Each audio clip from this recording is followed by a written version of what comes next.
If you're looking for the latest news, insight into what it means, and the sharpest opinion, there's only one station in Chicago where you can turn, and it's this one. We're AM 560, The Answer. Top of the morning, Dan and John Cass in for Amy J this morning. John, Al Green. No, not that Al Green. I'm talking about the Democrat congressman from Houston. Incredibly, he is on the House Financial Services Committee. And recently, they whistled some of the heads of the big banks, the Jamie Dimons of the world and the like, before that committee to answer some questions like, are you a white banker? I'm not kidding. You have got to listen to Al Green questioning a bunch of bankers before his committee. As I look at the panel, and I'm grateful for your attendance, the eye would perceive that the seven of you have something in common. You appear to be white men. I may be mistaken. If one among you happens to be something other than a white male, would you kindly extend a hand into the air? Kindly let the record reflect that there are no hands in the air and that the panel is made up of white men. This is not a pejorative. You've all sermonized to a certain extent about diversity. I'm not singling you out because you're white men. Sure. If you believe that your likely successor will be a woman or a person of color, would you kindly extend a hand into the air? Let the record reflect. For fear that you may not hear me, here's mine. Just raise your hand now so that I'll know you're there. Raise your hand, please. All of you, sir, apparently you don't hear me over on the end. Would you kindly extend a hand into the air if you can hear me? Next to the gentleman that raised his hand, would you extend a hand, please? I'll extend 5 fingers. With the glasses, perhaps I should call your name. Nah. Mr. Sharp, would you? Thank you. Thank you. I know it's difficult to go on the record sometimes, but the record has to be made. And maleness. All white men, and none of you, not one, appears to believe that your successor will be a female or a person of color. Is your bank likely to have a female or person of color within the next decade? Kindly extend a hand into the air. 2, 3, 4, 5. 5. Without giving the commentary that I would dearly like to give, I'll move on. I would have dearly liked to give some commentary back to Al Green, but unfortunately... 2 words and the last one is you. Okay. Yeah, right. Well, like unfortunately, the bankers are rent seekers. Too many of them are TARP queens, and so they can't tell Al Green what time it is. They're part of the deal too. Well, I know. Like they're the white guys who are gonna arrange things so that they and theirs keep their power and cut it up for everybody else. But which is why Trump won. It was a remarkable moment, though, and this comes against the backdrop of two law passed in California that will be signed by Pritzker here in Illinois, and that is to mandate the composition of publicly held companies that are domiciled in California or Illinois. In the Illinois case, the legislation is a African-American or a woman must be on your board if you're a publicly traded company domiciled in Illinois. I mean, remarkable. And first of all, it has to be challenged immediately. It is being challenged in California. It has to go because it's a waste of time. It's not a waste of time for a business to seek out how best to make a profit. That's the idea. Right. And if that means in certain communities to deal with inclusiveness because it makes good business, inclusiveness that makes good business is smart, and it builds trust in the product and the business. Well, it's so straightforward. But to be forced by the government to tell you didn't build that, and by the way, you didn't build that, but we're going to tell you who's running your company. What are you talking about? If you pursue talent, the diversity takes care of itself. If you pursue talent, Exactly. the diversity, because black people are talented black people and talented Latino people and Asian people and everything under the sun. If you pursue talent, it works out.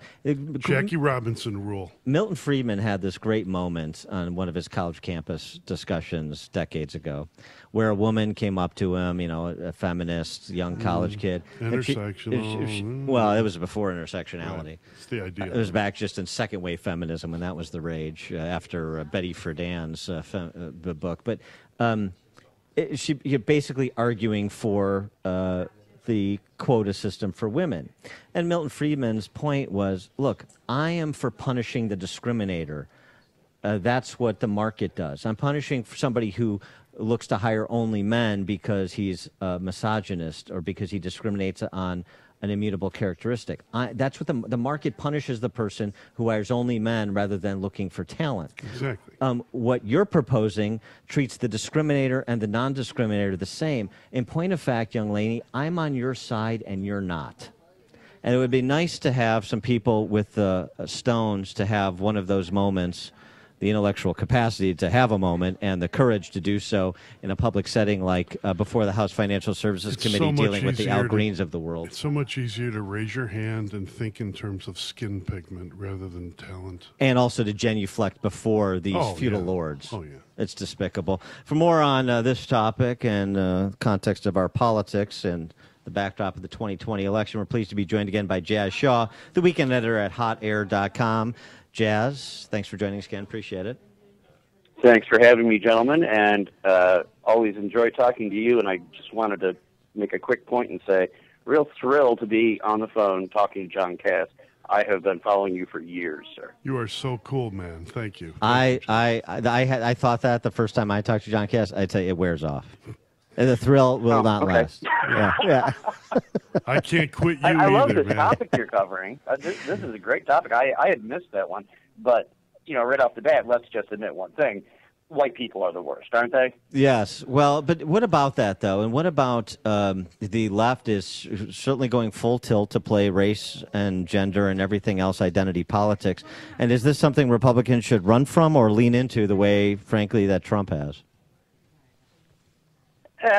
There's a middle ground there, and I think the middle ground is to be true to values of actual equality. Follow the path of people like the Reverend Dr. Martin Luther King. Judge people by the content of their character, not the color of their skin. Goes both ways. So, you can have, and I think John was just sort of alluding to this point, there's already a system in place that regulates who gets assigned to various boards and different positions. And yes, we have entrenched people that come from, wealthy families, positions of power. You can say entitlement if you're on the left or whatever. But in the end, as society changes, there's a regulating factor in there. People vote with their wallets. If enough people are upset that you have 8 white men on your board of directors and they all get together and go, we don't want to do business with you, they're going to start losing money, and that's going to change. Exactly, although this Mr. Green, this creature, thinks in terms of race the way Van Jones thinks in terms of race. And what did he say? That Jussie Smollett was the Jackie Robinson of his time, that kind of thing. Just so it's patently ridiculous. You can't even engage it. I mean, it's like embarrassing to even pick it up and discuss it with them, It just... Oh. Well, Jas, I'm sorry. I don't know if it is. I mean, look, you have a bunch of presidential candidates from Reparation H to Beto. Beto has to apologize for not supporting reparations, Reparation H, and Booker with his T-bone, and all these people. They want to have a national conversation on reparations. So, I mean, the idea that, you can run away from a topic you don't want to deal with because you think it's beneath you, and meanwhile cede all of that turf to them. We've done that on a lot of topics, and guess what's happened? The cultural Marxists are on the march. I stand admonished, and properly so, by Dan Proft, Jas Shaw. Well, you're allowed to argue. Jas, what do you say? Horseradish farmer, Jets fan, and weekend editor at hotair.com, Jas Shaw. What say you? I think I have to capitulate and agree that we must pick up the gauntlet and argue. Yes? Well, we can all pick up the gauntlet, but as we are being lectured by our betters on this subject, and it's being pointed out repeatedly that conservatives and Republicans are the great bastion of this, quote, problem, I would point out in the gentlest terms possible that just this morning we saw that the latest round of polling in the Democratic primary came out, and the top 4 contenders are all white males. Yeah, Granted, one of them's gay, so he gets a card, he gets a pass on that. But as far as the other 3, sorry, it's all white males. What do you think about Buttigieg and this ascendancy he's enjoying at the moment? Oh, I've been writing about him and following that for a while. I have said from before the field even started firming up that I still maintain that Joe Biden is the biggest threat to a second Donald Trump term, in my opinion, and that hasn't changed with all of the creepy Uncle Joe Hansy stories. But the more I see of this Mayor Pete Buttigieg, this guy's got some political skills, and he has clearly become a huge favorite in the media because they're having him on everywhere to talk. And you can tell somebody that nobody knew his name, nobody could pronounce his name 3 weeks ago. And he outraised all but like 3 of the people in terms of fundraising, came to the top very quickly, and he's, I think, in 3rd place right now. And it's for a reason. He's got a story to tell, and the media loves that story, and it's a very easy story to sell. And he's got that real gentle tone of speech when he talks, and he's very calm and reasonable. And he really is presenting a very different alternative to Donald Trump, if that's what you're shopping for. Oh, to Trump. But, I mean, it seems to me what he's doing is pantomiming Obama. And perhaps he's the most skilled at doing that. But this is a standard issue, off-the-shelf leftist agenda.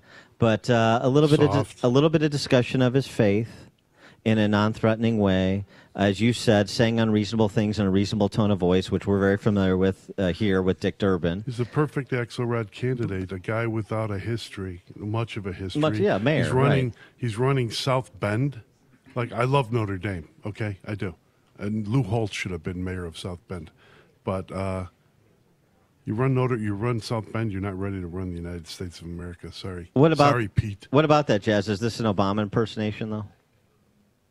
Well, it's hard to deny the similarities, and that was brought up during his town hall on CNN when somebody was pressing him for specifics, and he gave this kind of remarkable answer, and I'm just paraphrasing here. He said, well, we delve down into the policy details later. Initially, you have to set the tone in people's expectations.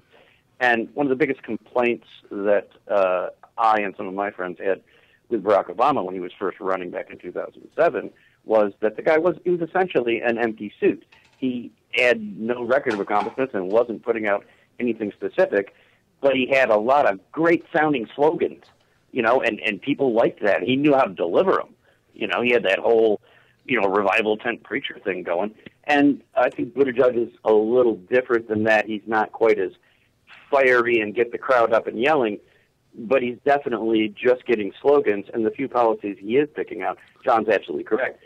You could go through the list of virtually all the rest of the candidates, and they're all talking about the same thing. He's not putting up anything different. The empty vessel of our hopes and dreams, as Barack Obama said of himself. Yes. Tabula rasa. At least he was, self-aware. Let me ask you this: one way to get attention is to take a counterintuitive position, and that's what Brandon Judd did, who's the head of the National Border Patrol Union, suggesting there's a red wave rising, and that on the 5 issues that will determine the presidential election, in his estimation, and thus control of Congress as well, immigration policy, the Mueller report, and so on, that they all work in President Trump's favor at this point. I mean, do you see real opportunity, not just for a Trump reelection, which is not necessarily a counterintuitive position, but for a red wave that puts Republicans back in charge of the House and holds the Senate? I would like to think of that as being a possibility, and I guess you can't entirely rule it out. If we were living in a universe where we were just judging things on objective facts, we know that immigration is a great concern for a large percentage of the country. In several polls, it's been the number one concern. Trump's taken the most action on that, or at least attempted to, where he's not being stymied. It's undeniable the economy is in better shape than it's been in a long time. People like bigger paychecks and lower taxes. Yeah, there's a whole laundry list of items that in a more rational time would tell you that the population would sort of be swinging over to that side going, hey, let's not change horses mid-race when things are going well. But, yeah, the country is just so divided right now. I mean, Trump could literally give everyone $1 million, and at least 48% of the general population, particularly in California and New York, would still come up with a reason to say, well, that was a terrible idea, we need change. Yes. Thank God for the Electoral College. That's all I have to say. As Dennis Miller said, the only way Trump would be welcomed into California is if he came in illegally. Jazz Shaw, weekend editor at hotair.com. Jazz, thanks for joining us. Appreciate it. Nice talking to you, Jazz. Thank you, gentlemen. Have a great day. You too. And he joined us on Turnkey.pro answer line. Before you see it on TV, share it on Facebook, or read about it in the paper. Hear it here first. This is Chicago's Morning Answer on